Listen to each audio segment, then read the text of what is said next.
नमस्कार, आप देख रहे हैं द न्यूज और मैं रानी गुप्ता आपके साथ। इस वक्त की बड़ी खबर सामने आ रही है जम्मू कश्मीर से। दरअसल जम्मू कश्मीर को लेकर के केंद्र की मोदी सरकार ने बड़ा फैसला लिया है। बता दें, जम्मू कश्मीर में उपराज्यपाल मनोज सिन्हा और भी ज्यादा ताकतवर हो गए हैं। दरअसल गृह मंत्रालय ने उनकी शक्तियां बढ़ा दी हैं। अब जिस तरीके से दिल्ली के एलजी के पास जितनी शक्तियां हैं, जितनी ताकत है, अब उतनी ही ताकत और शक्तियां जम्मू कश्मीर के राज्यपाल के पास होगी। अब ऐसे में जो फैसला सामने आ रहा है केंद्र सरकार का, उसको लेकर के जम करके सियासत भी शुरू हो चुकी है। बता दें कि जम्मू कश्मीर के कद्दावर लीडर उमर अब्दुल्ला और महबूबा मुफ्ती के साथ साथ सौरभ भारद्वाज और पवन खेड़ा ने भी इस पर सवाल उठाए हैं। तो दूसरी ओर बीजेपी ने यह कहा है कि आए दिन जम्मू कश्मीर में ऐसी कई सारी घटनाएं हो रही हैं जिसकी वजह से जम्मू कश्मीर में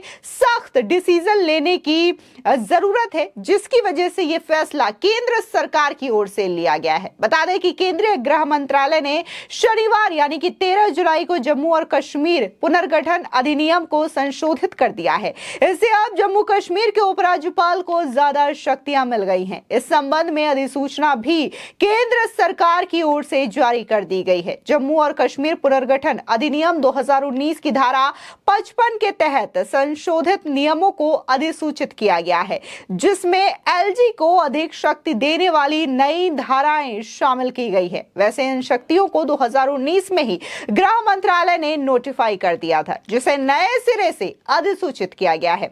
बता दें, बीजेपी नेता मनोज सिन्हा अगस्त 2020 से ही जम्मू कश्मीर के उपराज्यपाल बनाए गए हैं।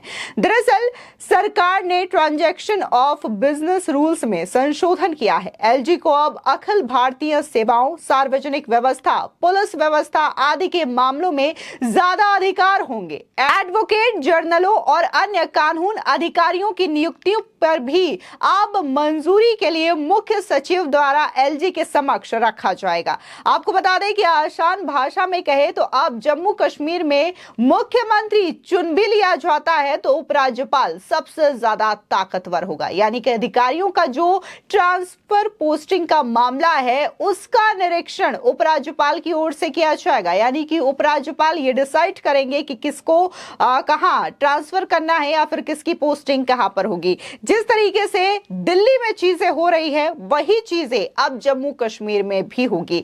अब ऐसे में ये जो अधिसूचना सामने आई है, जो नोटिफिकेशन रिलीज किया गया है, उसको लेकर के जम करके सियासत भी हो रही है, क्योंकि कहा यह जा रहा है कि हो सकता है कि साल के अंत तक जम्मू कश्मीर में विधानसभा चुनाव हो सकते हैं। ऐसे में बात अगर हम राज्य की पूर्व मुख्यमंत्री महबूबा मुफ्ती की करें तो उन्होंने इस फैसले को लेकर के सवाल उठाए हैं, आलोचना की है। उनका कहना है कि इस तरीके से डिसीजन लेने के बाद आखिर चुनाव का मतलब ही क्या होता है। तो वहीं दूसरी ओर नेशनल कॉन्फ्रेंस के नेता और पूर्व मुख्यमंत्री उमर अब्दुल्ला का कहना है कि एक और संकेत है कि जम्मू कश्मीर में जल्दी चुनाव होने वाले हैं। यही वजह है कि जम्मू कश्मीर को पूर्ण अविभाजित राज्य का दर्जा बहाल करने की समय सीमा तय करने की दृढ़ प्रतिबद्धता इन चुनावों के लिए एक शर्त है। जनता एक शक्ति विहीन रबड़ स्टैंप मुख्यमंत्री से बेहतर की हकदार है, जिसे अपने चपरासी की नियुक्ति के लिए एलजी से भी भीख मांगनी पड़ेगी।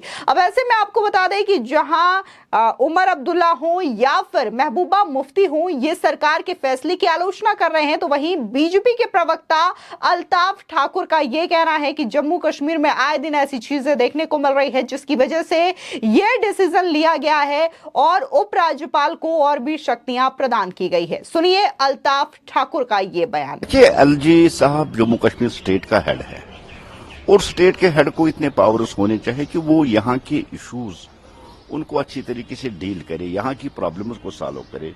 खासकर जम्मू कश्मीर जो हसास स्टेट है, आतंकवादी भी कभी कभी यहाँ आके स्ट्राइक करते हैं। दूसरी चीज, पाकिस्तान एक साइड में है और यहाँ के जो इश्यूज है वो बड़े सीरियस और सेंसिटिव इश्यूज है। उन सीरियस और सेंसिटिव इश्यूज को डील करने के लिए एलजी साहब को पावर्स होने चाहिए। जो कल होम मिनिस्टर ऑफ इंडिया ने उनको कुछ पावर्स दिए हैं, अच्छी बात है, ताकि गवर्नर साहब खुद यहाँ जम्मू कश्मीर में रह के जम्मू कश्मीर के लोगों की इश्यूज को सॉल्व करने में अपना किरदार अदा करे और बार बार यहाँ से दिल्ली जाके फिर इश्यूज को वहां टैकल करना, फिर वहां से सॉल्व करना, उसमें टाइम भी लगता है और ये मुझे लगता है ठीक भी नहीं है। आप स्टेट के हेड है, आपके हाथ में इतने पावर्स होने चाहिए कि आप जम्मू कश्मीर के इश्यूज को डील करके उनको सॉल्व करें।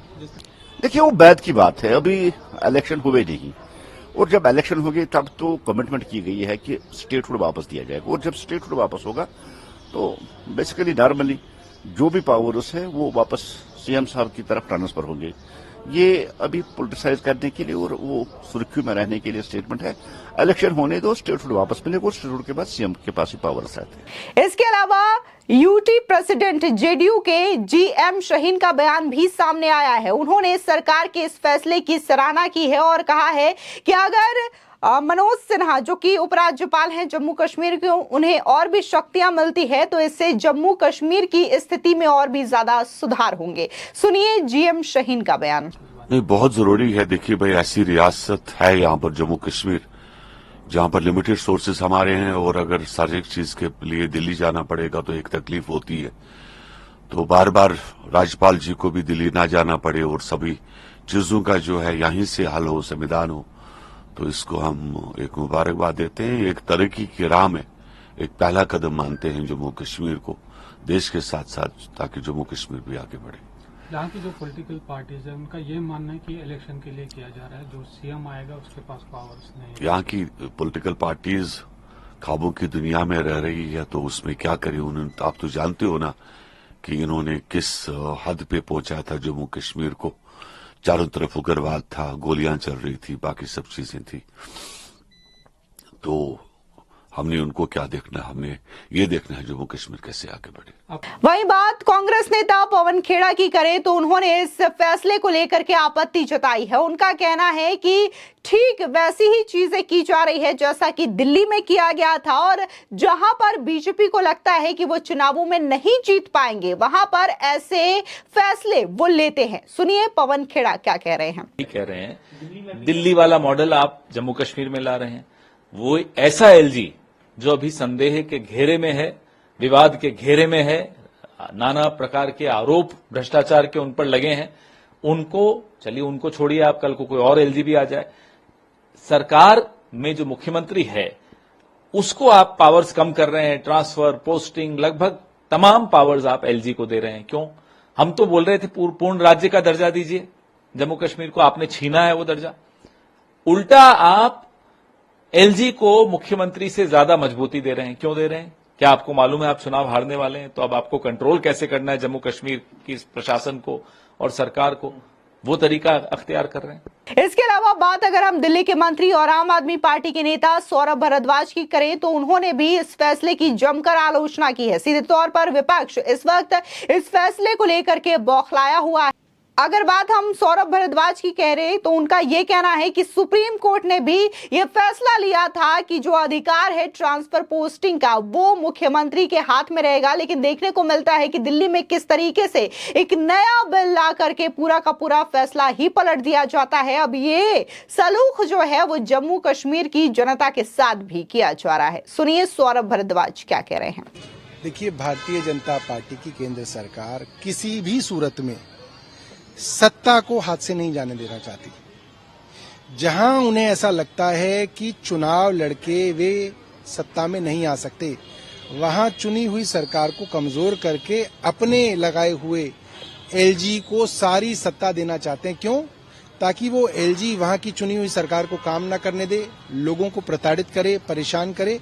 ठीक इसी तरीके से दिल्ली में भी सुप्रीम कोर्ट के कहने के बावजूद की ताकतें चुनी हुई सरकार के पास होनी चाहिए, केंद्र सरकार ने वो सारी ताकतें हमसे छीनी है। ये पूरी तरीके से एंटी डेमोक्रेटिक और एंटी कॉन्स्टिट्यूशन उनके कदम। आपको बता दें दरअसल मनोज सिन्हा अगस्त 2020 से जम्मू और कश्मीर के उपराज्यपाल हैं। 5 अगस्त 2019 को जम्मू और कश्मीर को संविधान के अनुच्छेद 370 के तहत दिए गए विशेष दर्जे को खत्म कर दिया गया था और पूर्व राज्य को 2 केंद्र शासित प्रदेश जम्मू और कश्मीर और लद्दाख में विभाजित कर दिया गया था, जिसमें लद्दाख में विधानसभा नहीं है और जून 2018 में जम्मू और कश्मीर केंद्र सरकार के शासन के अधीन है।